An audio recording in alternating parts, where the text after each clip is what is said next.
안녕하세요. 저는 한미선입니다. 60세예요.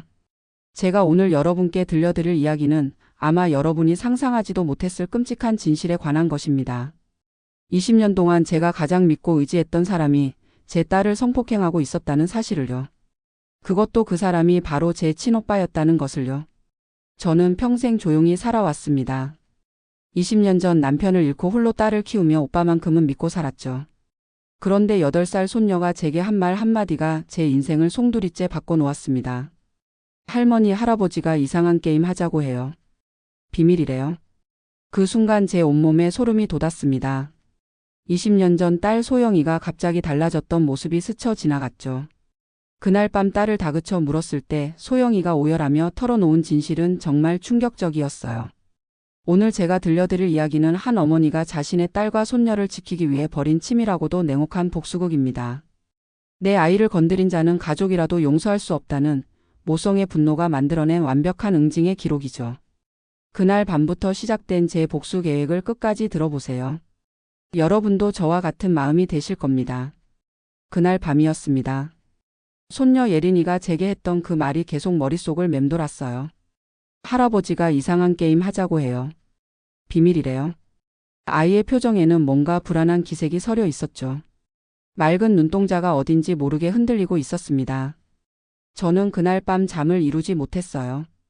20년 전 딸 소영이의 모습이 자꾸만 떠올랐거든요. 10살이었던 소영이가 어느 날부터 갑자기 말수가 줄어들고 오빠만 보면 숨어버렸던 모습 말이에요. 그때는 단순히 사춘기가 빨리 온 줄 알았는데 지금 생각해보니 모든 게 이상했습니다. 다음 날 아침 일찍 딸 소영이를 불렀어요. 소영이는 초등학교 교사로 일하고 있는데 아직 출근 전이었거든요. 소영아, 엄마가 물어볼 게 있어. 소영이의 얼굴이 순간 굳어졌습니다. 뭔가 예감했다는 듯 눈빛이 흔들렸어요.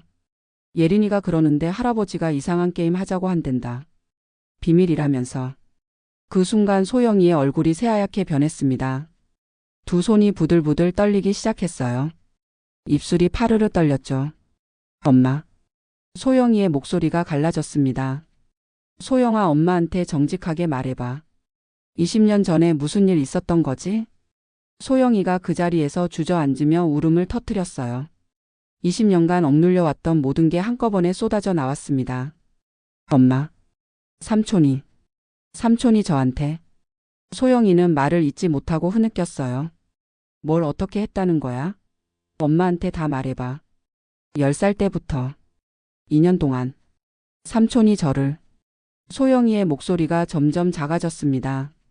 몸을 만지고 이상한 짓을 했어요. 그러면서 엄마한테 말하면 엄마가 아파서 죽는다고 협박했어요. 그 순간 제 머릿속이 하얗게 변했습니다. 천지가 무너지는 기분이었어요. 20년 동안 제가 가장 믿고 의지했던 오빠가 제 딸에게 그런 짓을 했다니. 그래서 내가 계속 이상하다고 생각했구나. 너가 갑자기 말수가 줄어들고 삼촌만 보면 숨던 이유가. 소영이가 고개를 끄덕였어요. 눈물이 바닥에 뚝뚝 떨어졌습니다. 엄마, 저도 어렸을 때라 뭐가 뭔지 몰랐어요. 그냥 무서웠어요. 삼촌이 엄마 죽인다고 하니까 말할 수가 없었어요. 제 가슴이 찢어지는 듯 했습니다. 20년 동안 딸이 혼자서 그 고통을 견뎌왔다니. 그리고 지금 제 손녀까지. 소영아, 이제부터 예린이는 절대 할아버지한테 혼자 두지 마. 알겠지? 소영이가 힘차게 고개를 끄덕였습니다. 그리고는 제 손을 꽉 잡았어요. 엄마, 이제 어떻게 해야 해요? 저는 그 순간 결심했습니다. 오빠를 완전히 망가뜨리겠다고. 내 딸과 손녀를 지키기 위해서라면 무엇이든 하겠다고 말이에요. 엄마가 다 해결할 거야. 너는 걱정 말고. 그날부터 저는 완전히 다른 사람이 되었습니다. 60년 인생을 조용히 살아온 한미선은 죽었어요. 그리고 복수의 화신이 된 새로운 한미선이 태어났습니다. 다음 날부터 저는 치밀한 조사를 시작했어요. 우선 전문 상담사를 찾아가서 소영이의 정확한 피해 상황을 파악했습니다. 상담사는 소영이가 전형적인 아동기 성추행 피해자의 증상을 보인다고 했어요. 공황장애, 우울증, 대인기피증. 모든 게 20년 전 그 일 때문이었던 거죠. 그 다음으로는 법률 상담을 받았습니다. 하지만 현실은 냉혹했어요. 20년 전 일은 공소시효가 지났고 증거도 없었거든요. 어머님, 법적으로는 처벌이 어렵습니다.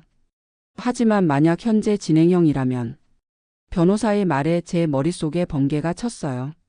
그렇다면 현행범으로 잡으면 되겠네요.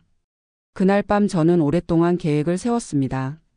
오빠를 완전히 망가뜨리는 10단계 계획을요. 법이 해주지 못한다면 제가 직접 심판하겠다고 다짐했어요. 다음 날부터 본격적인 정보 수집에 나섰습니다.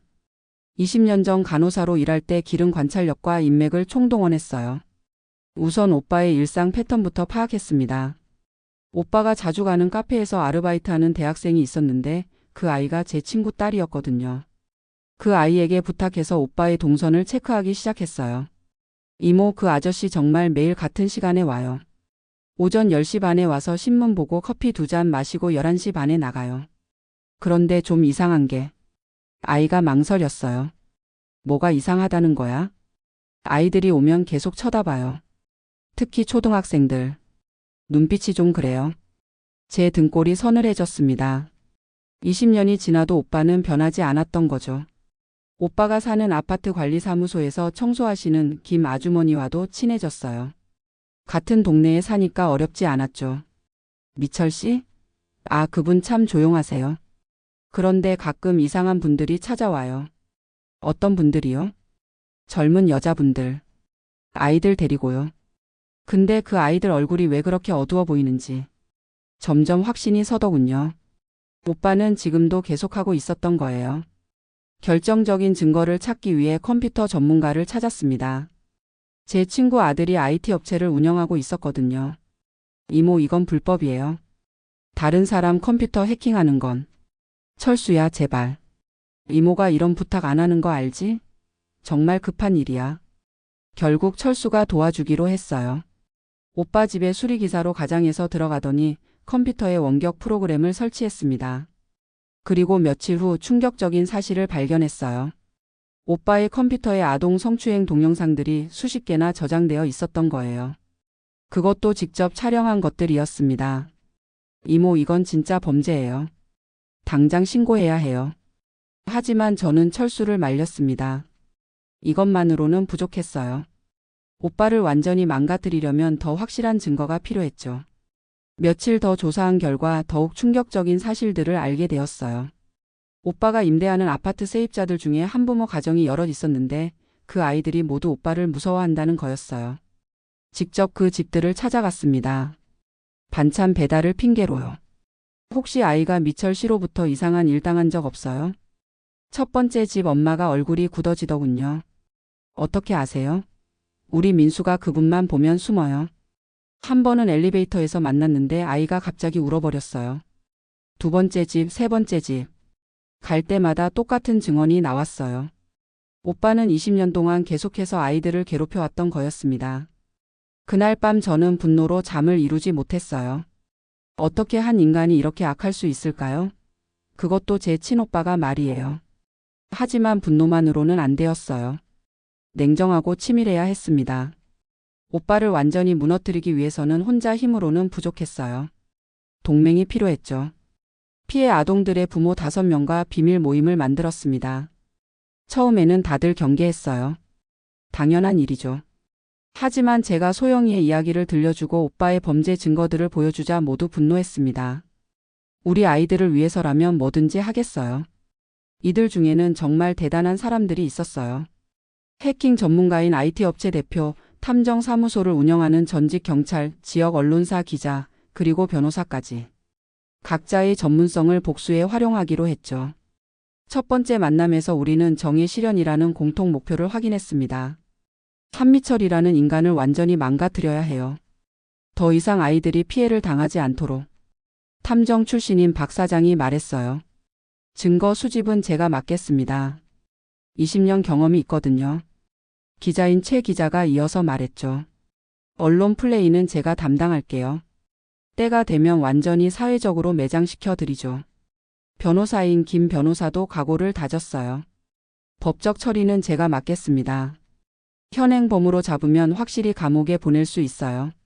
IT 업체 대표인 이 사장은 기술적 지원을 약속했습니다. 감시와 해킹은 제가 담당하죠. 24시간 모니터링 하겠어요. 그리고 마지막으로 한부모 가정 엄마인 정 여사가 말했어요.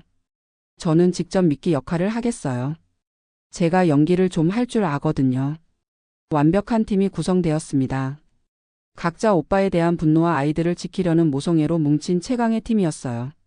성폭력 전담 박 형사와도 접촉했습니다. 20년 경력의 베테랑 형사였죠.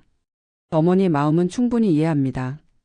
하지만 20년 전 사건은 공소시효가 끝났어요. 그럼 현재 진행형은 어떻게 되나요? 현행범으로 잡으면 처벌 가능합니다.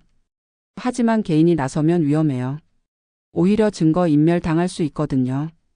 박 형사는 공식적으로는 도와줄 수 없다고 했지만 비공식적으로는 조언해 주겠다고 약속했어요.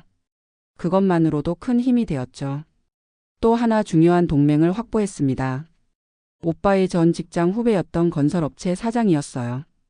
우연히 만나게 되었는데 그분도 오빠에 대해 의심을 품고 있었더군요. 미철 형은 예전부터 좀 이상했어요. 회식 자리에서도 젊은 여직원들한테만 관심 보이고 특히 어린 직원들한테. 더 구체적으로 말씀해 주실 수 있나요? 한 번은 직원 가족 모임이 있었는데 초등학생 아이들한테만 계속 접근하더라고요. 부모들이 다 불편해했어요. 이 증언도 중요한 증거가 될 수 있었습니다. 모든 준비가 끝났을 때 저는 팀원들에게 말했어요. 이제부터 우리는 한미철이라는 악마를 지옥으로 보내는 일을 시작합니다. 주저하거나 동정하지 마세요. 우리 아이들을 위해서입니다. 그날 밤 저희는 10단계 복수 계획을 확정했어요. 1단계부터 10단계까지 오빠를 완전히 무너뜨리는 완벽한 시나리오였습니다. 복수는 이제 시작이었어요. 1단계 작전이 시작되었습니다. 오빠의 사회적 신뢰도를 서서히 무너뜨리는 일이었어요. 우선 오빠가 이사장으로 있는 아파트 관리사무소에 익명으로 신고를 넣었습니다. 한미철 이사장이 아이들에게 부적절한 관심을 보이고 있습니다. 조사해 보세요. 관리소장이 당황하며 전화를 걸어왔어요. 한 이사장님, 이상한 신고가 들어왔는데요. 오빠는 당연히 발끈했죠. 뭔 개소리야. 누가 그런 헛소리를 했어? 하지만 관리소장은 신경 쓰이는 눈치였어요. 한 번 의심이 생기면 모든 행동이 의심스러워 보이는 법이니까요. 그 다음은 동네 작전이었습니다. 저는 매일 다른 옷을 입고 오빠가 자주 가는 카페, 마트, 은행을 돌아다녔어요. 그리고 직원들에게 물어봤죠. 실례지만 혹시 이 사람이 우리 손녀와 함께 있는 걸 본 적 있나요? 손녀가 실종됐거든요. 오빠 사진을 보여주면서 말이에요. 물론 거짓말이었지만 사람들의 머릿속에 한미철 아이 실종이라는 연결고리를 심어주는 거였어요. 일주일 후부터 효과가 나타났습니다. 오빠가 카페에 가면 사람들이 쑥덕거렸어요. 저 아저씨 아이 실종 사건이랑 관련 있다던데. 어머 정말? 그래서 요즘 경찰이 자주 다니나 봐. 오빠는 점점 불안해하기 시작했어요. 눈치가 빠른 사람이니까 분위기 변화를 금세 느꼈죠. 결정적인 타격은 CCTV 영상이었습니다. 탐정 출신 박 사장이 오빠가 세입자 아이에게 용돈 주면서 안아주는 장면을 포착한 거예요. 그 영상을 해당 아이 부모에게 보여줬을 때 그 부모의 반응은 예상했던 대로였어요. 이게 뭐예요? 우리 아이한테 왜 이런 짓을? 다른 증거들도 많이 있어요. 조심하세요. 그 가족은 충격받으며 즉시 이사 준비를 시작했어요. 오빠는 월 100만 원짜리 임대 수입을 잃게 되었죠. 오빠가 제게 전화를 걸어왔을 때 저는 태연하게 연기했어요. 미선아, 요즘 동네 분위기가 이상해. 사람들이 나를 이상하게 봐. 왜? 오빠가 뭔 잘못이라도 했어? 아니야, 아무것도 안 했는데. 누군가 나에 대해 이상한 소문을 퍼뜨리는 것 같아. 그럴 리가. 오빠는 워낙 인품이 좋으니까 오해일 거야. 전화를 끊고 나서 저는 차가운 미소를 지었어요. 이제 시작일 뿐이었거든요. 2단계는 경제적 타격이었습니다. IT 업체 대표 이사장의 해킹 실력이 빛을 발했어요. 이미선 이모 한미철의 부동산 관련 정보를 모두 파악했어요. 이제 가짜 전세 사기 의혹을 퍼뜨리면 됩니다. 부동산 카페와 지역 커뮤니티에 오빠 관련 의혹 글들이 올라가기 시작했어요. 한미철이 운영하는 XX 아파트 전세 관련 주의하세요. 보증금 못 돌려받았다는 제보 들어왔습니다. 한미철 관련 피해자 모임 만들어요. 같은 피해 당한 분들 연락 주세요. 물론 모두 가짜 글이었지만 인터넷에서는 진짜처럼 퍼져나갔어요. 현재 세입자들이 불안해하기 시작했고 새로운 임차 문의도 뚝 끊어졌죠. 동시에 국세청에 익명으로 신고도 넣었어요. 한미철의 임대소득 탈세 의혹이 있습니다. 조사 바랍니다. 세무조사가 시작되었고 실제로 신고하지 않은 임대소득들이 발각되었어요. 가산세 포함해서 3천만 원의 추징세를 물게 되었죠. 오빠는 점점 초조해했어요. 경제적 타격이 생각보다 컸거든요. 미선아, 나한테 왼수가 생긴 것 같아. 누군가 나를 괴롭히고 있어. 그럴 리가 없을 텐데. 오빠가 누구한테 잘못한 일이라도 있어? 절대 그런 일 없어. 나는 평생 선량하게 살았는데. 그 말을 들으니 구역질이 났어요. 선량하게 살았다고? 20년 동안 아이들을 괴롭힌 주제에? 하지만 저는 참았습니다. 아직 때가 아니었거든요. 3단계는 본격적인 심리전이었습니다. 오빠의 정신을 완전히 무너뜨리는 작전이었어요. 매일 다른 사람이 오빠 집 앞에 나타나서 물어봤어요. 아저씨, 우리 아이 못 봤어요? 8살 여자애인데. 혹시 아이들이랑 이상한 일 하지 않으셨어요? 아저씨가 성범죄자라고 들었는데 정말이에요? 모두 제가 동네 아주머니들에게 부탁한 일이었어요. 물론 거짓말로 협조를 구했죠. 우리 손녀가 저 사람 때문에 트라우마를 겪었다고 말이에요. 오빠는 점점 외출을 꺼리기 시작했어요. 시장에 가도 카페에 가도 사람들의 시선이 따가웠거든요. 밤에는 더 무서운 일들이 벌어졌어요. 새벽 3시마다 오빠 휴대폰으로 문자가 갔거든요. 당신의 죄를 알고 있다. 곧 심판의 날이 온다. 아이들의 원한이 당신을 찾아간다. IT 전문가 이 사장이 해킹으로 보낸 것들이었어요. 집 앞에는 매일 아침 쪽지가 붙어 있었어요. 소아성애자는 지옥에 간다. 너의 죄악을 모든 사람이 안다. 심판의 날이 다가온다. 오빠는 불면증에 시달리기 시작했어요. 눈밑이 거뭇해지고 손이 떨렸죠. 정신과를 찾아갔지만 의사는 피해망상증 초기라고 진단했어요. 그런데 정말 결정타는 교회에서 날아왔어요. 오빠가 20년 동안 다니던 교회에서 출입을 금지당한 거예요. 교회 목사님께 익명으로 제보가 들어갔거든요. 오빠의 과거 행적에 대해서요. 목사님은 처음에는 믿지 않으려 했지만 증거들이 계속 제시되자 결국 결정을 내렸어요. 한미철 집사님, 당분간 교회에 나오지 마십시오. 문제가 해결될 때까지요.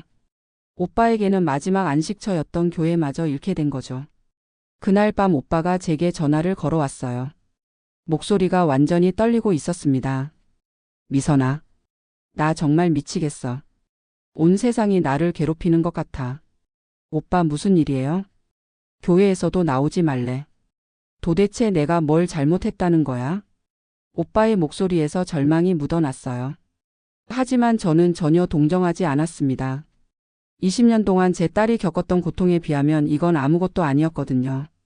오빠 혹시 정말로 잘못한 일이 있는 건 아니에요? 절대 없어. 나는 평생 착하게 살았다고. 그 순간 제 참을성이 한계에 도달했어요. 하지만 아직은 참아야 했습니다. 더 큰 복수가 기다리고 있었거든요. 4단계는 완벽한 증거 수집이었습니다. 이제 오빠를 현행범으로 잡을 준비를 해야 했어요. 탐정 출신 박 사장이 오빠 집에 초소형 카메라를 설치했습니다. 수리기사로 가장에서 들어가더니 완벽하게 설치해 왔어요. 이미선 씨, 이제 한미철의 모든 행동을 24시간 감시할 수 있어요. 며칠 후 결정적인 증거를 포착했습니다. 오빠가 보관하고 있던 불법 동영상들을 꺼내보는 장면이었어요. 컴퓨터 화면에는 20년간 촬영한 아동 성추행 영상들이 가득했습니다. 이 정도면 아동 청소년 성보법 위반으로 최소 5년은 받아요. 변호사 김 변호사의 말이었습니다. 하지만 저는 더 확실한 현행범 체포를 원했어요. 그래야 완전히 망가뜨릴 수 있었거든요. 연기력이 뛰어난 정 여사에게 특별한 부탁을 드렸습니다. 정말 위험한 일이에요. 괜찮으세요? 제 아이를 위해서라면 뭐든지 하겠어요. 정 여사는 20대처럼 보이는 왜소한 체구의 여성이었어요. 화장을 하면 정말 어려 보였죠. 계획은 이랬습니다. 정 여사가 10세 딸을 둔 한부모 엄마로 가장해서 오빠에게 전세 상담을 요청하는 거였어요. 그리고 딸과 함께 집 구경하고 싶다고 제안하는 것이죠. 오빠가 그 미끼에 넘어와서 아이에게 접근하는 순간 현행범으로 체포하는 계획이었습니다. 정 여사가 오빠에게 전화를 걸었어요. 안녕하세요. 한미철 씨시죠? 전세 알아보고 싶어서 연락드렸어요. 오빠의 목소리가 순간 밝아졌어요. 요즘 임차 문의가 없었거든요. 네, 말씀하세요. 어떤 조건을 원하시나요? 아이가 있어서 조용한 곳으로 찾고 있어요. 10살 딸이 있거든요. 아, 그렇군요. 혹시 직접 보러 오시겠어요? 네, 딸과 함께 가도 될까요? 아이 의견도 들어보고 싶어서요. 오빠의 목소리에서 묘한 설렘이 느껴졌어요. 20년 전과 똑같은 그 톤이었죠. 물론이죠. 언제 오시겠어요? 약속을 잡고 나서 우리는 완벽한 준비를 시작했습니다. 박 형사에게 비공식적으로 연락해서 상황을 알렸고 최 기자는 취재진을 대기시켰어요. 이번이 마지막 기회예요. 실패하면 증거 인멸 당할 수 있어요. 모든 팀원들이 긴장했습니다. 20년간 기다렸던 복수의 순간이 다가오고 있었거든요. 약속 당일 아침 저는 오랫동안 거울을 보며 생각했어요. 오늘 오빠가 완전히 무너지는 날입니다. 20년 동안 제 딸을 괴롭혔던 그 악마가 드디어 심판을 받는 날이었죠. 소영아, 오늘 엄마가 너희 원수를 갚아줄 거야. 드디어 그날이 왔습니다. 2024년 11월 15일 제가 평생 잊지 못할 복수의 날이었어요. 오전 10시 정 여사가 오빠가 관리하는 아파트에 도착했습니다. 왜소한 체구에 동안 화장을 한 그녀는 정말 20대 초반으로 보였어요. 그리고 그녀 옆에는 실제로는 20세이지만 10세처럼 보이는 여성이 함께 있었죠. 모든 상황이 몰래카메라로 촬영되고 있었고 주변에는 우리 팀원들이 대기하고 있었어요. 오빠가 나타났을 때의 표정을 저는 평생 잊을 수 없을 겁니다. 눈이 번쩍이며 10세 딸을 훑어보는 그 시선이 정말 역겨웠어요. 안녕하세요. 정미영입니다. 정 여사가 자연스럽게 인사했어요. 네, 반갑습니다. 이 아이가 딸이군요. 정말 예쁘네요. 오빠의 목소리가 달라졌습니다. 20년 전 제 딸에게 했던 그 톤 그대로였어요. 제 온몸에 소름이 돋았죠. 네, 얘가 예은이에요. 인사해, 예은아. 안녕하세요. 가짜 예은이가 작은 목소리로 인사했어요. 오빠의 눈빛이 점점 이상해지는 게 보였습니다. 그럼 집 구경해 볼까요? 아파트 안으로 들어간 순간부터 오빠의 본성이 드러나기 시작했어요. 예은이는 몇 살이라고 했죠? 10살이에요. 아, 그렇군요. 참 똑똑해 보여요. 삼촌이 특별한 걸 보여줄까? 그 순간 제 심장이 쿵쾅거렸어요. 20년 전과 똑같은 말이었거든요. 엄마, 화장실 가고 싶어요. 정 여사가 미리 계획된 대사를 말했어요. 그럼 잠깐만요. 화장실이 어디죠? 저쪽 끝에 있어요. 가보세요. 정 여사가 화장실로 간 사이 오빠와 가짜 예은이가 혼자 남게 되었어요.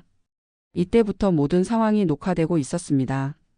예은아, 삼촌이 재미있는 게임 가르쳐 줄까? 무슨 게임이에요? 우리만의 비밀 게임이야. 엄마한테는 비밀이야, 알겠지? 오빠가 가짜 예은이에게 다가가며 손을 뻗었어요.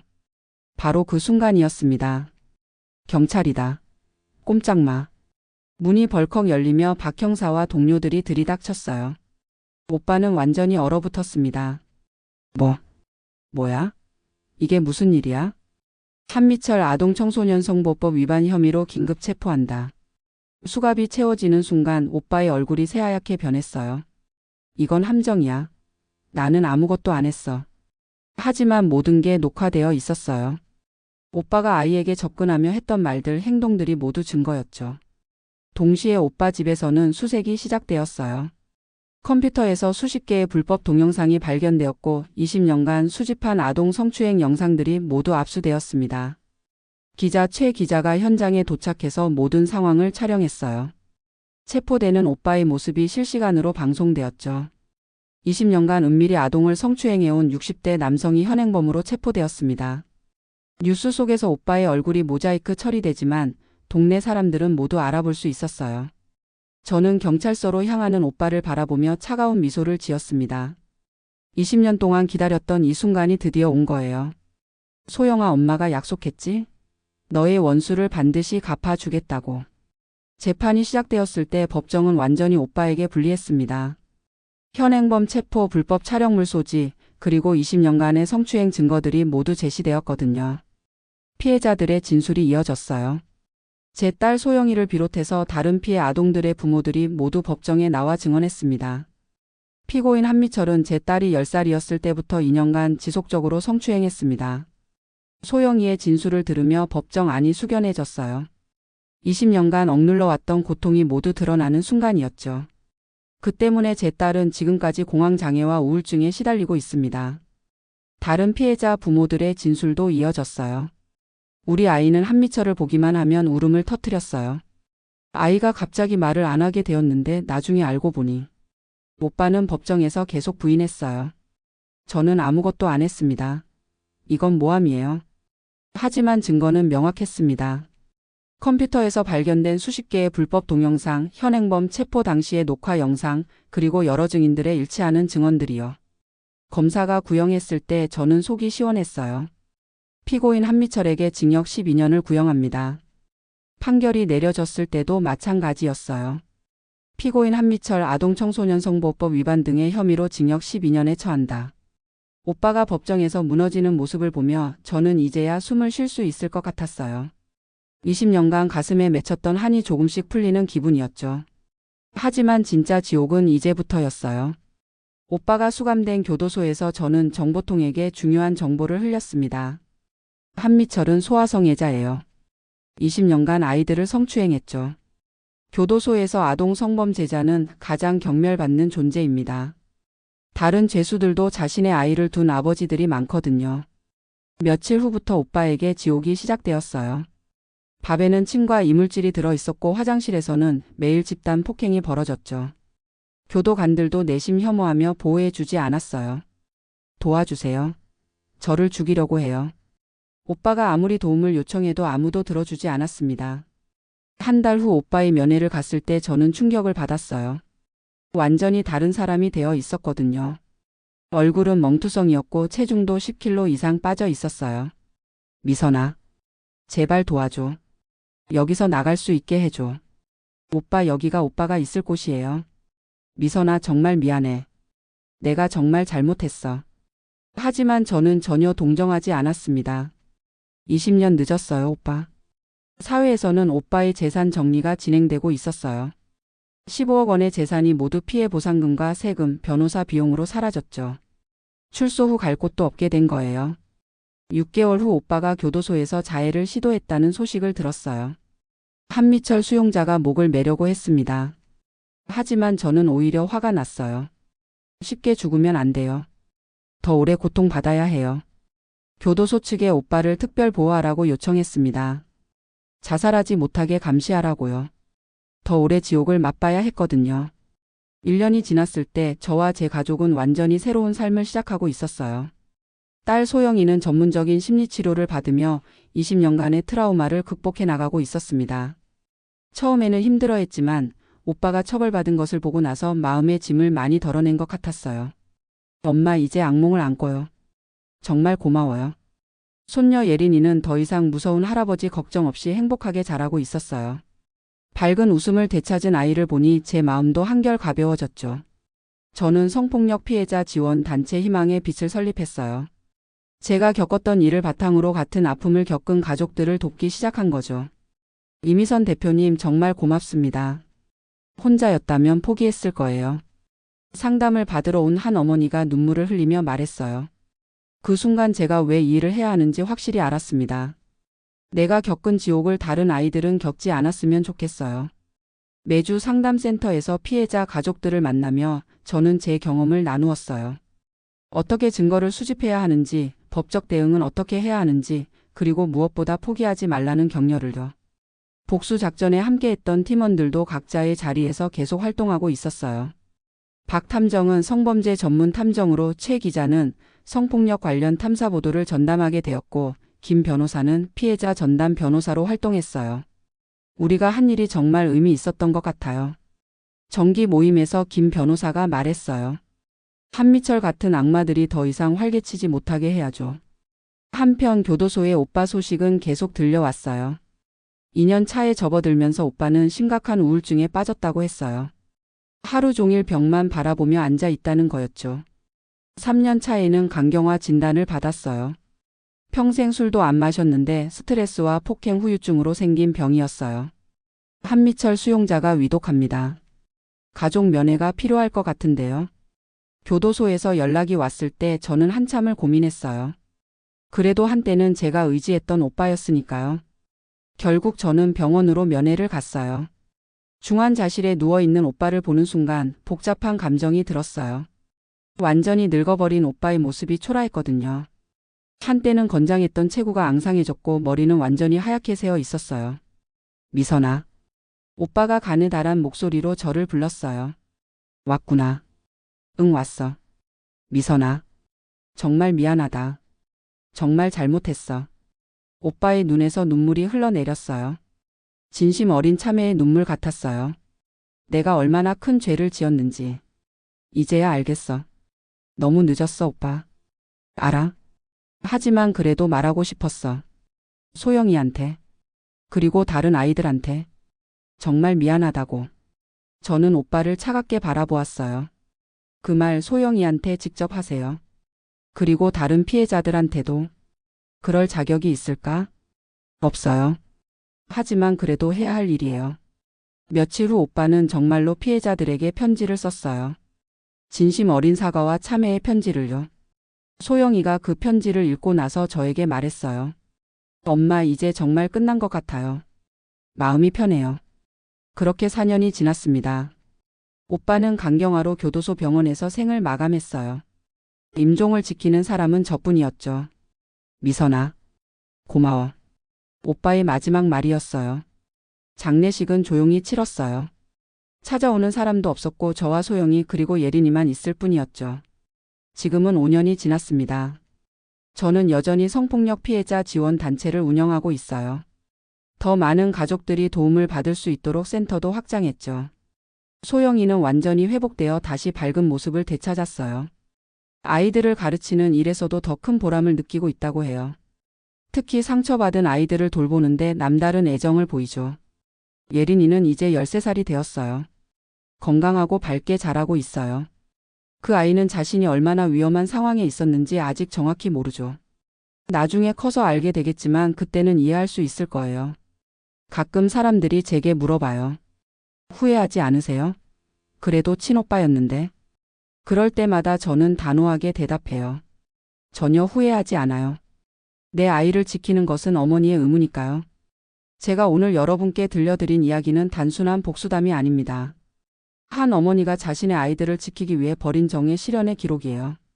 세상에는 아직도 많은 한미철들이 있습니다. 겉으로는 선량한 척하면서 아이들에게 상처를 주는 악마들이 많아요. 그들은 가족이라는 이름으로 어른이라는 권위로 아이들을 괴롭히죠. 하지만 포기하지 마세요.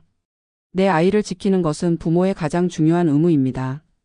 누가 됐든 설령 가족이라도 내 아이를 해치는 자는 용서할 수 없어요. 증거를 모으세요.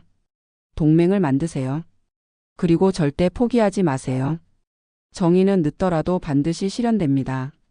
제가 여러분께 전하고 싶은 메시지는 이것입니다. 악은 언젠가 반드시 응징받는다는 것, 그리고 내 아이를 지키는 것은 어머니의 신성한 의무라는 것이요. 지금 이 순간에도 어딘가에서 상처받고 있을 아이들을 위해 우리 모두가 깨어 있어야 해요. 그리고 용기를 내야 합니다. 20년 동안 참았던 제 분노가 만들어낸 완벽한 복수.